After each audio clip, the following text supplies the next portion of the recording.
preguntando, que obvio es lo que te quería comentar, tiene que ver con, con estos mitos, ¿no? Los mitos griegos, por ejemplo, ¿no? La otra vez estaba trabajando con los chicos el tema de mitos, que obvio, siempre se transmiten de boca en boca, estamos hablando de mitos antiquísimos, ¿sí? Pero que cuando uno los analiza, empieza a ver que hay elementos de la realidad o de la historia, más que de la realidad, ¿sí? De la historia que, por ejemplo, a Chris Evans, que fue el que descubre el palacio de Knossos en Creta, ese mito lo llevó a encontrar el lugar, ¿no? Y a ver que, por ejemplo, un montón de características que tenía la leyenda, por ejemplo, el tema del laberinto, donde estaba el monstruo escondido, tenía que ver con el plano del palacio, que era laberíntico, ¿no es cierto? Entonces, Sí. Me gusta esto que estás hablando, porque se parte de lo que para uno resulta significativo en su cultura, en su historia, y los griegos también hicieron eso, ¿no? Sí, sí, efectivamente sí, o sea, creo que muchas veces nosotros podemos, de vuelta, con estas figuras podemos trabajar siempre desde las perspectivas de encontrar, o quizás el desafío, ¿no? Encontrar lo desconocido, tratar de desentrañar la leyenda, tratar de desentrañar el mito, y creo que eso es lo lindo de la historia en sí, ¿no? Y siempre está, o sea, en mis investigaciones, obviamente, como decía, parte de la cuestión subjetiva, uno de las elecciones, por ejemplo, el Bazán. Ahora yo, en la ciudad donde vivo, en el interior de Tucumán, también hay bandidos, historias de bandidos de ese tipo, muy particulares. Por ejemplo, uno que investigué, acá tengo el ruido de fondo, los pajaritos de la naturaleza. Me encanta. Y a ver, por ejemplo, acá tenemos a un bandido, acá en Aguilares me refiero, que se llamaba Ramón Reynoso, le decían el Gauchito, lo mató la policía brutalmente en 1932, 33, no me estoy acordando ahora, pero bueno, también estas cuestiones de subjetividad que a uno lo llevan a abordar la investigación, y por ejemplo, el caso del Gauchito, cambiando la cuestión de Bazán, el caso del Gauchito Reynoso, sí me pasó de querer encontrar, así como a Bazán le quise encontrar el Bazán histórico, el Bazán de carne, al Gauchito Reynoso era como una cuestión, una necesidad, porque yo había leído en los diarios como que en ese momento se había santificado popularmente. Entonces era como una necesidad encontrar en el cementerio municipal de acá en Aguilares la tumba del Gauchito Reynoso, ¿no? Y con mi mujer, como yo me considero todo un romántico, la llevé de cita romántica al cementerio, a falta de una, dos veces, a encontrar la tumba del Gauchito. La encontramos a la tumba del Gauchito, una tumba muy, muy simple, muy sencilla, la cruz de hierro y una chapita que era de la madre, un recordatorio de la madre. Y a mí me despertó justamente lo que yo tanto había leído con Bazán, esa palabrita, la conmiseración. Yo tenía una foto en mi archivo criminal, tenía una foto del Gauchito, la foto del prontuario, y me llevó, y no sé, vos me preguntas qué me llevó a eso, yo te digo la conmiseración, pero es decir, uno no lo siente, ¿has visto? En el hecho de, agarré, imprimí la foto, la plastifiqué, le hice un agujerito y todavía sigue colgada ahí en la cruz del Gauchito, ¿me entendés? Y me decía una colega de la universidad, me decía, pero sí, ¿por qué le has puesto? Era un asesino, ¿qué te hace? No sé, o sea, he leído que lo han matado de manera violenta, cruel, él mientras dormía, él había ido a visitar a la mujer, toda una historia muy particular que me llegó, subjetivamente me llegó. La investigación a qué me llevó, obviamente salgo de lo subjetivo y termino entrando en análisis de la prensa, en cómo el diario actualmente existente, la Gaceta, daba cuenta de, bueno, o sea, hubo como una violencia policial, que era, leer eso en un diario era algo nuevo para la época, porque era muy común el planteo de ver al bandido como aquel que estaba fuera de la ley, como aquel que estaba en contra del progreso, y bueno, si era asesinado y punto. Y acá la Gaceta ponía que no, que había sido como algo muy abusivo. Pero bueno, o sea, uno creo que, como vos decías, volviendo a eso, es encontrar, remitirnos a mitos o leyendas o palabras o lo que uno escucha o las historias y encontrarle una razón de ser, encontrarle un sentido, yo lo hablo como un sentido histórico, ¿no? Un sentido histórico, o sea, convertirlo en un hecho histórico en sí. El tema que te nombraba antes es uno de los tantos, pero saliendo del tema de los santos, de los llamados santos populares, ¿no? El tema de los cuentos que se contaban de boca en boca y que uno le iba agregando algo y que tenían un objetivo, o sea, no era que era así y nada más, ¿no? ¿Hay un altar para Andrés Bazán Frías? Sí. Sí, sí, hay dos, hay dos. Uno en el lugar donde él murió, que es el cementerio del oeste, escapando de la policía. Hay una ermita muy precaria, ahora se la cambió, se hizo una ermita nueva, lo último que sabía. Y el otro, bueno, es la tumba de él, ¿no? La tumba en el cementerio del norte, que es considerado curiosamente el cementerio de los pobres, también conocido popularmente como el cementerio de los pobres. Ahí está la tumba de Bazán.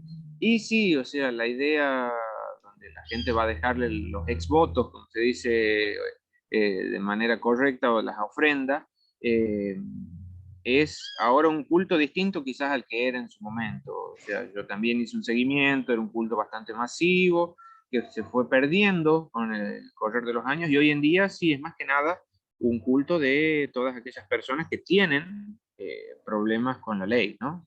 Tienen problemas con la ley, le van a pedir favores, los favores mayormente es no ir preso o que antes de cierta acción delictiva no los agarren, no se mueran.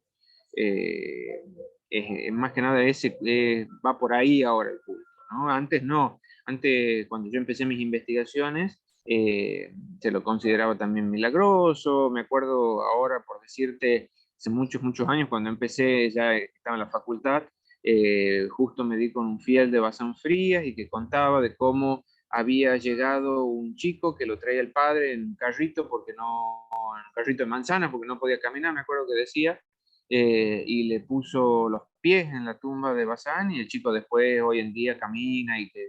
Bueno, sí, me haces acordar a cuando fui a Salto, que vi una Salto, provincia de Buenos Aires, porque hay otros saltos, y que también está el santo popular que es Pancho Sierra, ¿no? Y había, bueno, pero era como no era un pobre, digamos, Pancho Sierra, y está ahí, la gente como no está afuera, es muy interesante de ver si venís a Buenos Aires e irte ahí a Salto, que no es tan lejos, es impresionante porque como no dejaron que esté adentro está la tumba, pero no dejaron que se haga un altar o una cosa así, ¿no? Como tienen todos, hicieron una imagen, una estatua bastante, no sé, primitiva de este hombre, ¿no? Y yo vi cuando la gente bajaba del auto, bajaban y le dejaban claveles. Y además había como lo que se le dejan son azulejos, porque por enfermedades de los chicos, para que eso tiene que ver más con los niños. Los que son pobres y no pueden tener azulejo, dejan un pedazo de cartón en forma de azulejo. Eso a mí, por eso el programa de hoy se llama Cuando los pueblos eligen a quién creer, ¿no? Porque, o sea, es muy impresionante. Y una pregunta, porque el libro está a la venta, está también como ebook. Vuelvo a decir que el autor con el que estamos hablando es mi amigo divino, sensible y genial escritor Agustín Aro, que es tucumano. ¿Dónde naciste vos? ¿Ahí en Aguilares? En San Miguel, no, en San Miguel de Tucumán. Bien, ahora estás en Aguilares y que el libro se llama, bueno, acá te pusieron el Robin Hood tucumano, no sé si lo pusiste vos o lo... Cuestiones de marketing. Bueno, por eso, ya con lo que dijiste yo me parecía, ¿no? Bazán Frías, imaginarios, realidades y mitos. ¿Por qué la imagen o la foto, imagen con la que ilustrás el libro, la portada del libro? Esa imagen, esa foto, para mí termina siendo muy paradigmática en el hecho de encontrar al Bazán real, ¿no? Popularmente lo que se entiende, lo que se conoce, e inclusive lo que está en la tumba, es una fotito de prontuario Sí, de se Bazán. busca, se busca.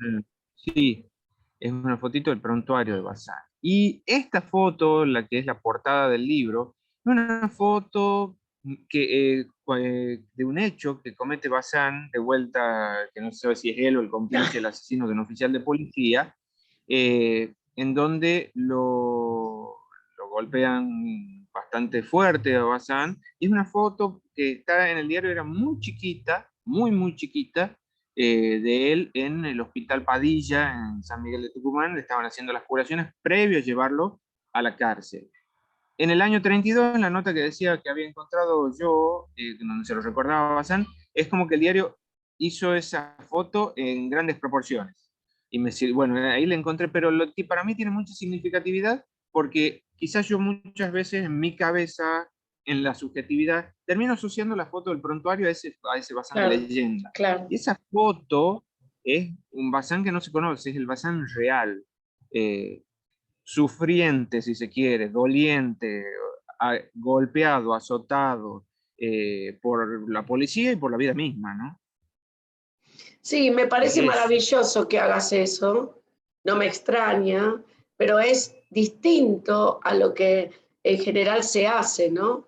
Eh, el tema de la imagen y más en este momento que es, bueno, siempre fue importante, no fue, por algo se ponía el se busca y no la otra, ¿no? O sea, Sí. eh, pero eso te que lo quería preguntar porque eh, es una imagen que muestra lo que vos decís, pero a lo mejor para un libro, por suerte la editorial te la dejó poner, porque para Sí, un no, libro a lo mejor, viste, qué sé yo, ¿no? es un poco, puede resultar, sí, puede resultar un poco fuerte. Es